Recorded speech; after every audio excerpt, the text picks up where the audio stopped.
Friends and family of DiamondTrail Ranch, what is going on? Today, I want to share with you one of the most exciting plants we have growing here on our homestead, passion fruit vines. We've got two young vines climbing up the chain link fence. Here's one of them. I'm going to zoom in for you and show you how it's doing here. I got some stakes to keep it from running too much on the ground. You want to try to get these tendrils lined up with the fence there. So, as we head into October here in Zone 10A, I'm going to show you, how they're doing.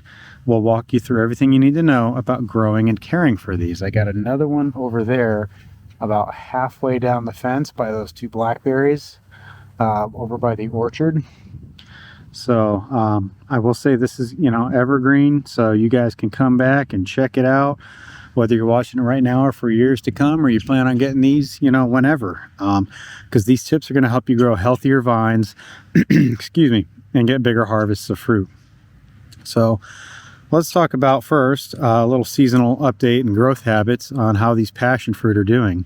Right now, you can see that it's still pretty young as I have it on the chain link fence. Passion fruit is a climbing vine, so it naturally wants to sprawl and cover whatever support you give it.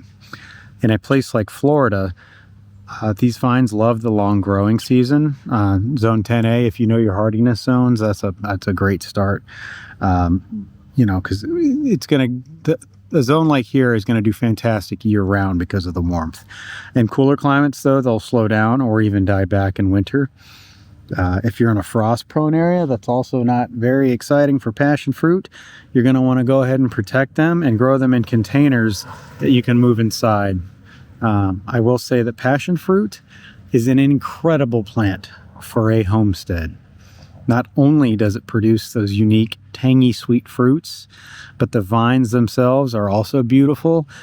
This thing right here, they'll get exotic purple and white flowers that are pollinator magnets, and it's actually going to sprawl across. This might go halfway down the fence. That's actually why I spread these out.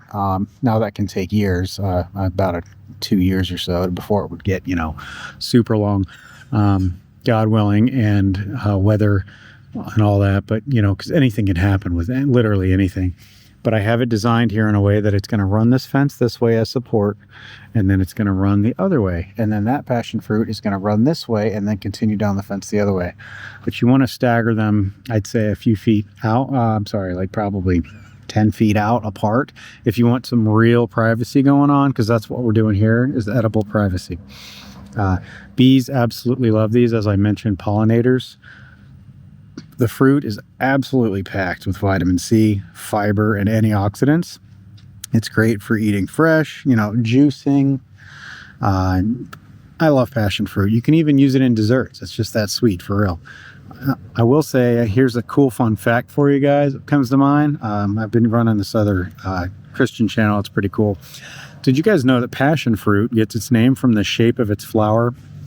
Early missionaries thought they actually symbolized the passion of Christ. Pretty cool, huh? So what are the planting and soil needs here for passion fruit? If you're thinking of planting passion fruit, but you're not there yet, here's what you need to know. They thrive in well-draining soil. So I'll show you right next to it, my sugar canes. Kind of got a mixture of compost. It's nice and dark, and mulch and native soil there. The sandy soil here in Zone 10A is not naturally rich. You can see some sand. I'll actually zoom in there for you on the ground. There's some sand mixed in. That's why I got compost all through here, the dark stuff. You see some of my blackberries here. You got a nice chain going on. You want to make sure you get that darker soil mixed in for the nutrients. And like I said, spacing really matters too. That's why if you're going to get more than like I did on a fence, 10 to 15 feet apart, I would suggest. Gives them plenty of room to climb. In the first year, passion fruit vines need consistent watering while they're establishing. You want to give them a deep soak 2 to 3 times a week, depending on the rain. So, when they're established, they're more drought tolerant, but steady moisture during flowering and fruiting gives you better yields. Duck water is a big one. I say that in every video because I stand by that. That's compost tea. For fertilizer, as I just mentioned, the nitrogen in the duck water. Nitrogen early on to build their strong vines. I would say switch to a balanced fruit tree fertilizer though, or a compost like you see here, which you can also get in the stores if you don't have access to horses, goats, chickens, and things like that. When they start to flower, of course. But too much nitrogen later can give you all leaves and no fruit. So, as they start to get bigger, you slow down on the nitrogen there, because you want them to focus on the fruit, right? Since passion fruit is a climber, it does need strong support. Like a chain link fence here that we're using, it works beautifully. You can also build a trellis or an arbor.